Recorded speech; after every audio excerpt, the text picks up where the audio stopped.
സാമൻ എന്ത് പറ്റി? എടോ എന്ത് പറ്റിയെന്ന്? ഈശ്വര, കണ്ടങ്ങിരിക്കും ജനങ്ങളെ മുഴുവട്ടനാക്കി മാറ്റുന്നതും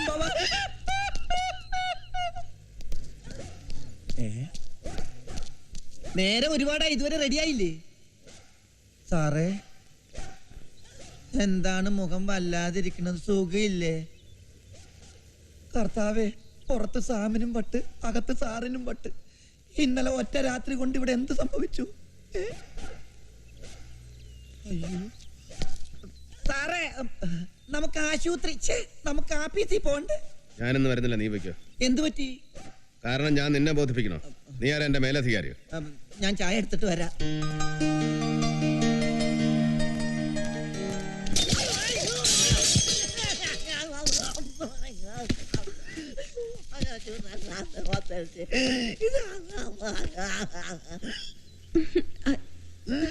സോറി.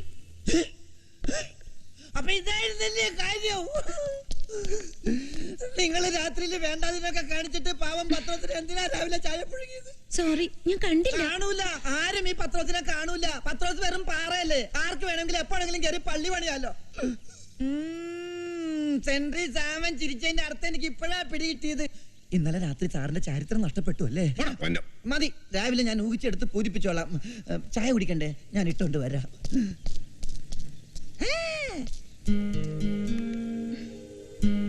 എന്തിനിങ്ങനെ ടെൻഷൻ അടിച്ചിരിക്കുന്നേ? എന്നോട് ദേഷ്യാണോ? ഞാൻ എന്ത് പണിയാ ഇന്നലെ കാണിച്ചു? നീ എന്തൊക്കെ പുകിലാണോ ഉണ്ടാകാൻ പോകുന്നത്? ഒന്നാമതേ ഏമാർക്ക് ഒന്നിനും എന്നെ കണ്ണെടുത്താ കണ്ടുകൂടും. ഇനി മുഖ്യമന്ത്രിയുടെ മോളെ രാത്രി കൂടെ താമസിപ്പിച്ചു എന്ന് കൂടെ അറിഞ്ഞാ അതൊക്കെ പോട്ടെ, തന്റെ അച്ഛന്റെ മുഖത്ത് ഞാൻ അങ്ങനെ നോക്കും. അതിന് ഞാൻ ഇവിടെയാണെന്ന് അച്ഛനെ അറിയില്ലല്ലോ. ഇന്നലെ രാത്രി തന്നെ ഞാൻ അച്ഛനെ വിളിച്ചു പറഞ്ഞു, ഫ്രണ്ട് രാധയുടെ വീട്ടിലാണ്, രാവിലെ എത്തുള്ളൂന്ന്. ഇന്നലെ രാത്രിയിലെ കോലം എന്തായിരുന്നു ഓർമ്മയുണ്ടോ? അത് കണ്ടപ്പോ ഇട്ടിട്ട് പോവാനും തോന്നിയില്ല. അത് വെള്ളം ഒഴിച്ചാ പിന്നെ എന്റെ കോലം അങ്ങനെയൊക്കെ തന്നെയാ. ഇതിലൊക്കെ താൻ എന്തിനാ ഇടപെടുന്നത്? അപ്പൊ ഇത്രയൊക്കെ ആയിട്ട് എന്നെ മനസ്സിലാക്കിയിട്ടില്ല? എന്നോട് ഒട്ടും സ്നേഹം തോന്നുന്നില്ല അല്ലേ? എടോ, തന്നെ പോലൊരു പെണ്ണിനെ സ്നേഹിക്കാൻ കൊള്ളാവുന്ന ഒരുത്തനല്ല ഞാൻ. എന്നെ പറ്റി മീരയ്ക്ക് വല്ലതും അറിയോ? എനിക്കൊന്നും അറിയണ്ട. എനിക്ക് ഈ രാക്ഷസിനെ ഒത്തിരി ഇഷ്ടം. അതുകൊണ്ട് തന്നെ മറ്റൊന്നും എനിക്കറിയണ്ട. അല്ല, മീരെ അറിയണം.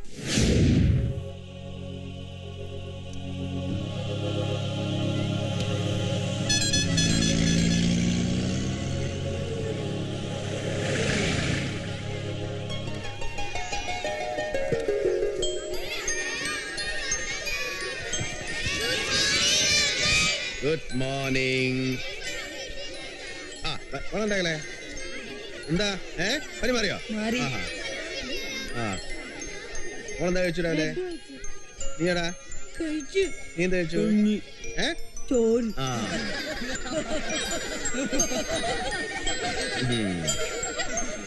ഉമ്മ എവിടെ? പറഞ്ഞതേ ഉള്ളൂ അച്ഛനെ കാണണോന്ന്. അതുകൊണ്ടല്ലേ അച്ഛൻ വന്നത്. അച്ഛന്റെ പൊന്നുമോട് വാ. എന്റെ മോളാ അമ്മു. എനിക്കറിയാം.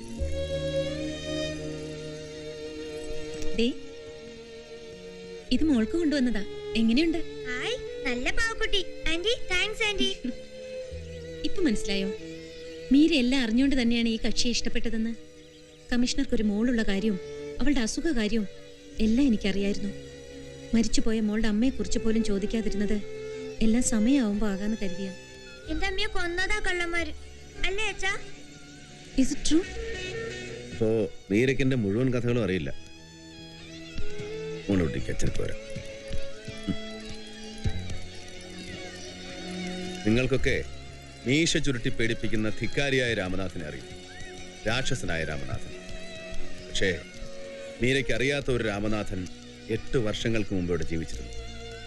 പ്രാണനേക്കാൾ വലുത് സത്യവും നീതിയുമാണെന്ന് വിശ്വസിച്ചിരുന്ന, പച്ചനോട്ടുകൾക്ക് മുമ്പിൽ പതറാത്ത, മദ്യം കൈകൊണ്ട് തൊടാത്ത ജെന്റിൽമാൻ രാമനാഥൻ. വയറു പൊരിയുമ്പോൾ ഒരുപിടി ചോറ് മോഷ്ടിക്കുന്നവനല്ല, ഭരണത്തിന്റെ ഇടനാഴികളിൽ പതിയിരിക്കുന്ന പൊളിറ്റിക്കൽ ലിസാർഡുകളാണ് യഥാർത്ഥ ക്രിമിനൽസ് എന്ന് തിരിച്ചറിഞ്ഞ കാലം. അങ്ങനെ ഒരു ക്രിമിനൽ രാമനാഥന്റെ ഹിറ്റ് ലിസ്റ്റിലെ 1ാം പേരുകാരനായി. സുലൈമാൻ റാവുത്തർ. രാജ്യം ഭരിക്കുന്ന ഭരണാധികാരികളുടെയും അവരെ ഭരിക്കുന്ന ബ്യൂറോക്രാറ്റുകളുടെയും കണ്ണുലുണ്ടിയാണ് സുലൈമാൻ എന്നറിഞ്ഞിട്ടും ചങ്കുറപ്പോടെ അയാളെ കയ്യാമം വെച്ച് ഞാൻ തുറുങ്ങിലടച്ചു. പത്രങ്ങളും മാധ്യമങ്ങളും ആദർശധീരനായ രാമനാഥനെ വാനോളം പുകഴ്ത്തി. പക്ഷേ സുലൈമാൻ റാവുത്തറുടെ അറസ്റ്റിൽ ഞെട്ടിവിറച്ച അധികാരി വൃന്ദവും അവരെ സേവിച്ച ഡിപ്പാർട്ട്മെന്റിലെ എന്റെ ഏമാന്മാരും കൂടെ എനിക്ക് തന്ന എന്താണെന്ന് മീരയ്ക്കറിയോ? സ്നേഹം കൊണ്ട് പൊതിഞ്ഞ, സന്തോഷം കൊണ്ട് നിറഞ്ഞ എന്റെ കൊച്ചു കുടുംബത്തെ പിച്ചു ചീന്തി പെട്ടിയിലാക്കി അവരെനിക്ക് സമ്മാനമായി തന്നു.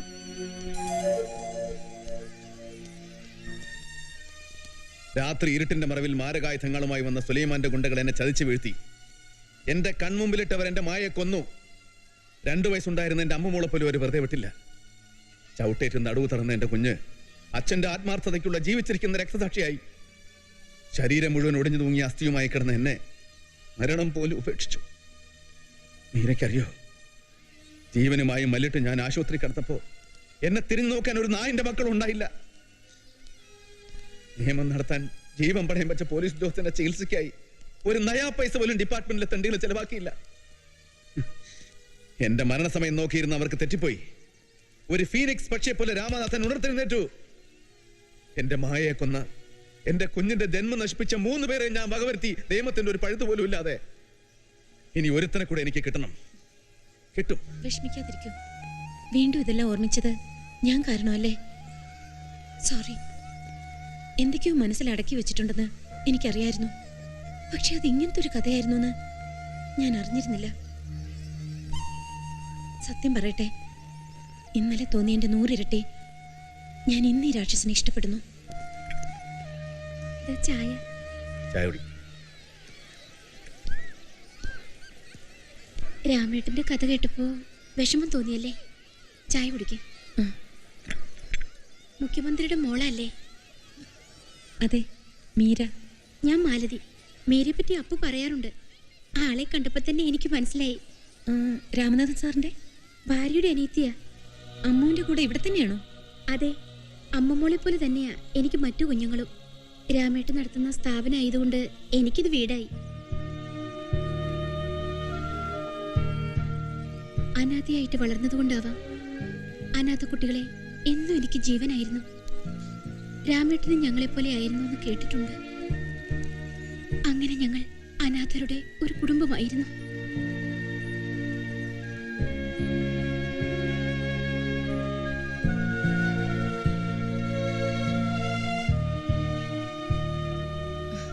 ഈ അനാഥാലയങ്ങളെല്ലാം നിങ്ങൾ നടത്തുന്നതാണോ? അതെ, ഇതുപോലെ 10ഓളം അനാഥാലയങ്ങളിലായി 3000ഓളം കുട്ടികളുണ്ട്. അന്ധരും മൂകരും മാനസിക രോഗികളുമായിട്ടുള്ളവരാണ് അധികവും. ലക്ഷക്കണക്കിന് രൂപ ചെലവുണ്ട് ഇതിന് നടത്തിപ്പിനായി. പക്ഷേ ആരോടും ഞങ്ങൾ പൈസ പിരിക്കാറില്ല. എല്ലാം രാമേട്ടൻ തരുന്നതാ. ഇതെല്ലാം നോക്കി നടത്തുന്നത് ഞാൻ തന്നെ. കുറെ ജോലിക്കാരും ഉണ്ട്. പിന്നെ അപ്പോ സഹായിക്കും. എനിക്ക് മാലതിയോട് ബഹുമാനം തോന്നുന്നു. ഈ കൊച്ചു പ്രായത്തിൽ ഇത്ര വലിയ ത്യാഗം ചെയ്യാന്ന് വെച്ചാ. ത്യാഗമോ? ഇതെന്റെ ആഗ്രഹമാണ്. ഇങ്ങനെ കുഞ്ഞുങ്ങളുടെ ലോകത്ത് രാമേട്ടനും അമ്മുവുമായി ഇതുപോലെ ജീവിച്ച് മരിച്ചാൽ മാത്രം മതി എനിക്ക്.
മരിച്ചിട്ടില്ല സാർ.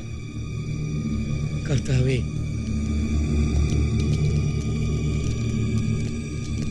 ശരിയാണ് sir. Take her to the hospital immediately. Okay. Come on. Send all these bodies for postmortem at an earliest. Sir. എന്തെങ്കിലും ആവശ്യമുണ്ടെങ്കിൽ വിളിച്ചാൽ മതി. ഞാൻ ഓഫീസിലുണ്ടാവും. Yes, sir. Okay. Sir.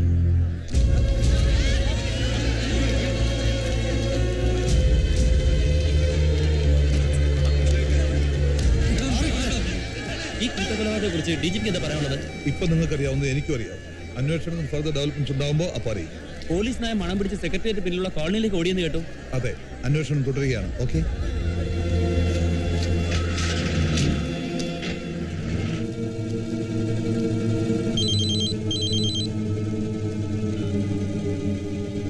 Yes, Gomez here. Is it true? ശരി, ഉടനെ ഇങ്ങോട്ട് കൊണ്ടുപോവാ. അവനെ ഇവിടെ കൊണ്ടുവരുന്നവരെ ന്യൂസ് വെളി പോരുത്. ആ,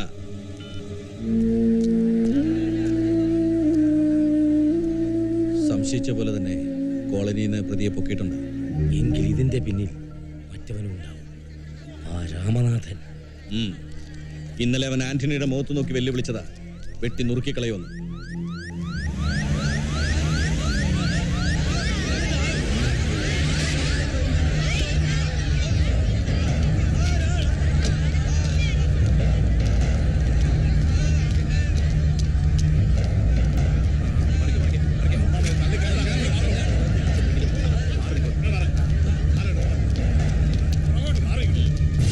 തൽക്കാലം രാമനാഥനകത്തേക്ക് കയറണ്ട.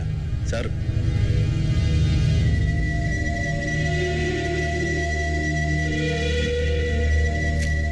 മതിയായില്ലേ നിനക്ക്? എന്റെ കുടുംബത്തെ മുഴുവൻ വെട്ടി നോക്കിയിട്ട് അവരെ ശവം തിന്നാൻ വന്നിരിക്കല്ലേ? എനിക്കൊന്നും മനസ്സിലാവുന്നില്ല സാർ. കാര്യം കുഴപ്പക്കാരനാണെന്ന് അറിയായിരുന്നു, പക്ഷെ ഇത്രയ്ക്ക് നീചനാണെന്ന് ഇപ്പഴാ മനസ്സിലായി. സാർ ഒന്ന് തെളിച്ചു പറയണം സാർ. തന്റെ ഒത്താശയില്ലാതെ കോളനി തെണ്ടികൾക്ക് എന്റെ അനുജനെയും കുടുംബത്തെ കൊല്ലാൻ കഴിയുമോളൂ? പ്രതിയെ അറസ്റ്റ് ചെയ്തിട്ടുണ്ട്.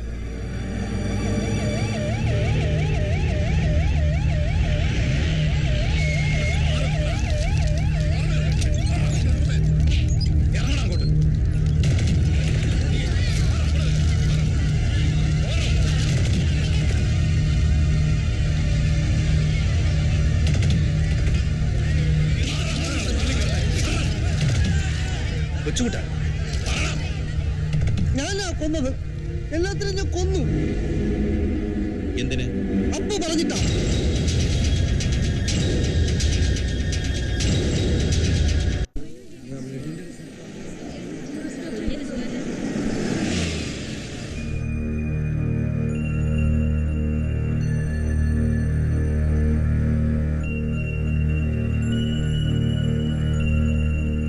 ഇതേവരെ കണ്ണു തുറന്നിട്ടില്ല.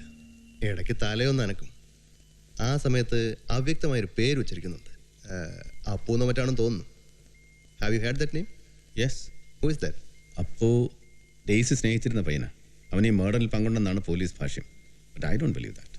എന്തായാലും അപ്പൂനെ ഒന്ന് വരുത്തിയാൽ അയാളുടെ സാന്നിധ്യത്തിൽ ട്രീറ്റ്മെന്റ് എന്തെങ്കിലും ഇമ്പ്രൂവ്മെന്റ് ഉണ്ടാക്കാൻ കഴിയുമെന്നാണ് എനിക്ക് തോന്നുന്നത്. അതിന് കഴിയുമെന്ന് തോന്നുന്നില്ല. അപ്പോൾ ഒളിവില.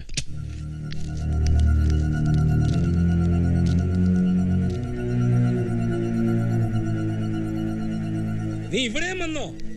ഞങ്ങളുടെ കുഞ്ഞിന്റെ തൊണ്ടക്കുഴിയിൽ കുറച്ച് ജീവൻ ബാക്കിയുണ്ട്. അതുകൂടെ വേണമായിരിക്കും നിനക്ക്. എന്നാ പിന്നെ തെളിവ് മൊത്തം കൂടെ നശിപ്പിക്കാമല്ലോ. പറഞ്ഞു കൊടുത്ത തമ്മാടിയാ, ഇല്ലെങ്കിൽ തന്റെ ആശുപത്രി പൂട്ടിക്കും ഞാൻ. അരിയും തന്ന ആശാരിച്ചും കടിച്ചിട്ട് പിന്നെയും പട്ടിക്കും മുറിർപ്പാ. ഇവൻ പോലീസ് കമ്മീഷണർ അല്ല, പേപ്പട്ടിയാ.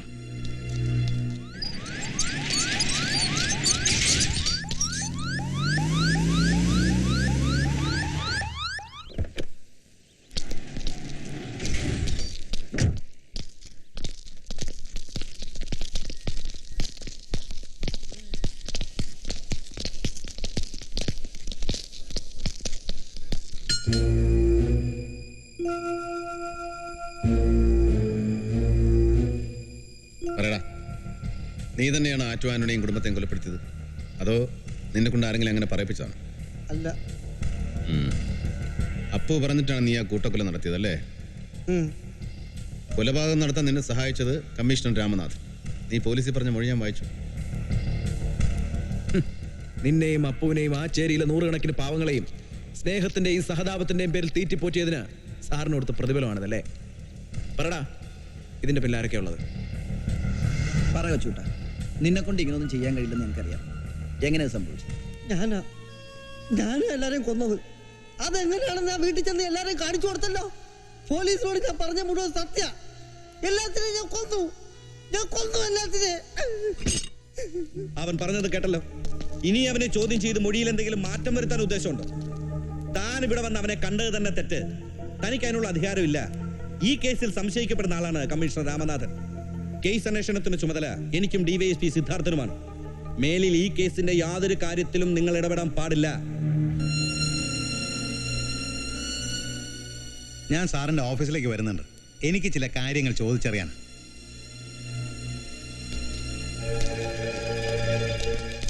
വാർത്തകൾ വിശദമായി.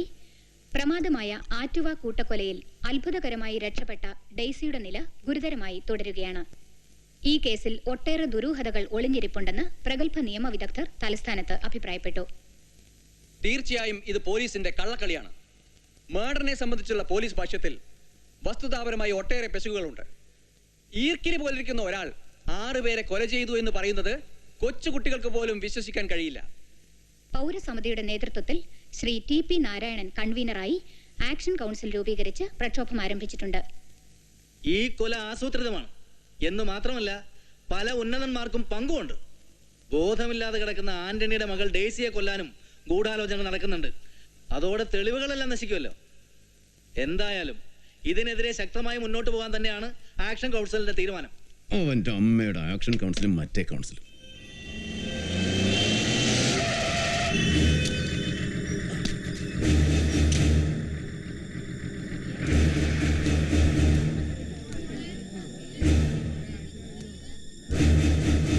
എക്സ്ക്യൂസ് മീ, ആറ്റുവ കൊലക്കേസിൽ രക്ഷപ്പെട്ടൊരു കുട്ടിയില്ലേ, അത് ഏത് വാർഡിലാണ് കിടക്കുന്നത്? E6. ആ,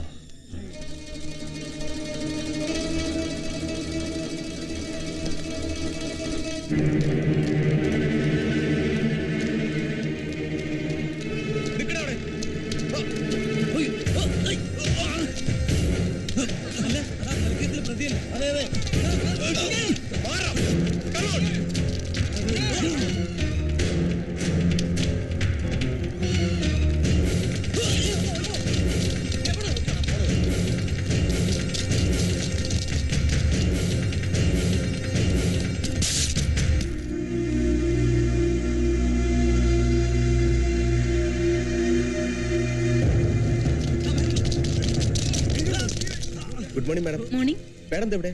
ഞാൻ ഷോപ്പിങ്ങിന് വന്നതാ. വരട്ടെ.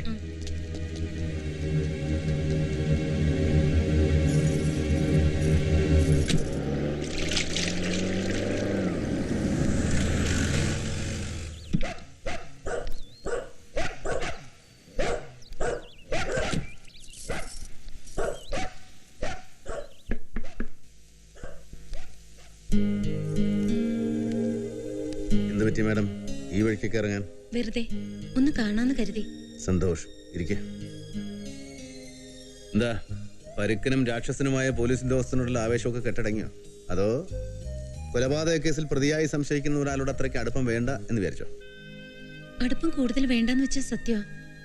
പക്ഷെ അത് സ്നേഹം കൊണ്ട് തന്നെയാ. ഞാൻ ഇഷ്ടപ്പെടുന്ന ഒരാൾ എന്നെ കൊണ്ട് ഒരിക്കലും ബുദ്ധിമുട്ടരുത്. മനസ്സിലായില്ല. അത് വഴിയേ മനസ്സിലാവും. താനൊന്ന് തെളിച്ചു പറ. ഒന്നാമതിവിടെ മനുഷ്യൻ തീ നിൽക്കാണ്. തൽക്കാലം അതിനൊരു ആശ്വാസമായിട്ടാ ഞാൻ വന്നത്. എന്റെ കൂടെ അപ്പു ഉണ്ട്. എവിടെ നിന്ന് കിട്ടിയവനെ? അതൊക്കെ പറയാം. ആൾ എന്റെ കാറിലുണ്ട്. പത്രോസേ, ആ ഡ്യൂട്ടി നിൽക്കുന്ന കോൺസ്റ്റബിൾ കാണാതെ അപ്പുവിനെ കാറിൽ നിന്ന് ഇറക്കണം. അവൻ കണ്ടാലും കുഴപ്പമില്ല, നീ പോയി വിളിച്ചോണ്ടോ. അപ്പുവിനെ വഴക്കൊന്നും പറയരുത്. അവൻ ഒരു തെറ്റും ചെയ്തിട്ടില്ല. പേടികൊണ്ട് അവൻ ഒളിവിൽ പോയത്. ഭാഗ്യത്തിന് പോലീസിന്റെ പിടിപ്പെടാതെ എന്റെ കൈ കിട്ടി. അപ്പൊ ഞാൻ ഇറങ്ങട്ടെ. എന്താ ഇത്ര ധൃതി? ധൃതിയുണ്ട്. 1-2 സ്ഥലത്ത് പോണം. പിന്നെ എനിക്കൊരു കാര്യം പറയാനുണ്ടായിരുന്നു. എന്താ? അല്ലെങ്കിൽ വേണ്ട, ഞാൻ മാലതിയോട് പറഞ്ഞോളാം. മാലതിയോടോ? അതെ, ഞാൻ പോട്ടെ. Wish you all the best.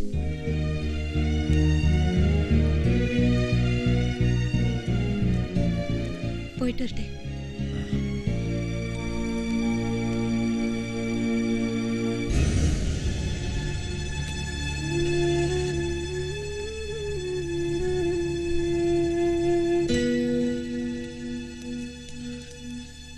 സത്യമായിട്ട് എന്നെ വിശ്വസിക്കണം.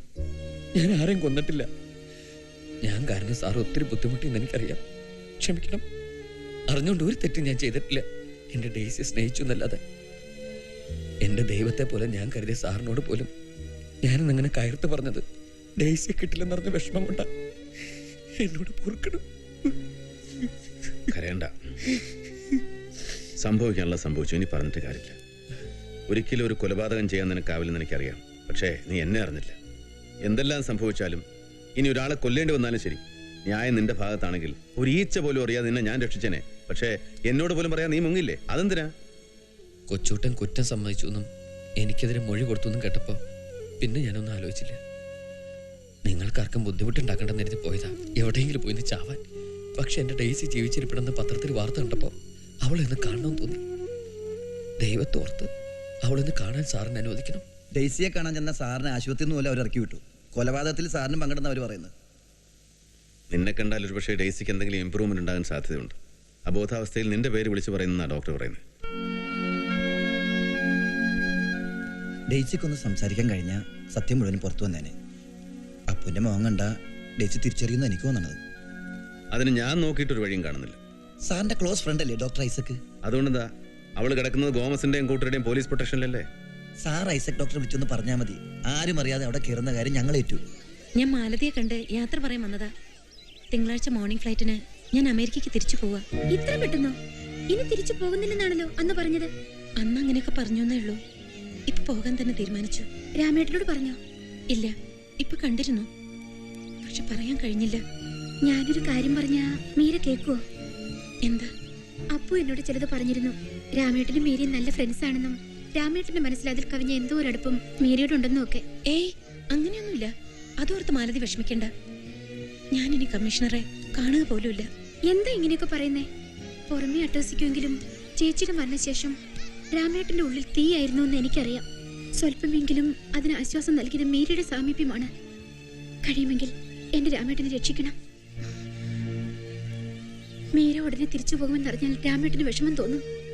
അപ്പൊ മാലതിയുടെ മനസ്സിൽ രാംനാഥ് സാർ ഇല്ലേ? ഇല്ലെന്നോ? എന്റെ ദൈവ രാമേട്ടൻ. എന്റെ അച്ഛനും ചേട്ടനും എല്ലാം രാമേട്ടനാ. രാമേട്ടനും മീരയും ഒന്നിച്ച അതിൽ കൂടുതൽ എനിക്കൊരു സന്തോഷവുമില്ല. എന്താ ഒന്നും മിണ്ടാത്തെ? എന്ത് പറയണമെന്ന് എനിക്കറിയില്ല. എന്നാ ടിക്കറ്റ് ക്യാൻസൽ ചെയ്യണം. ചെയ്യോ?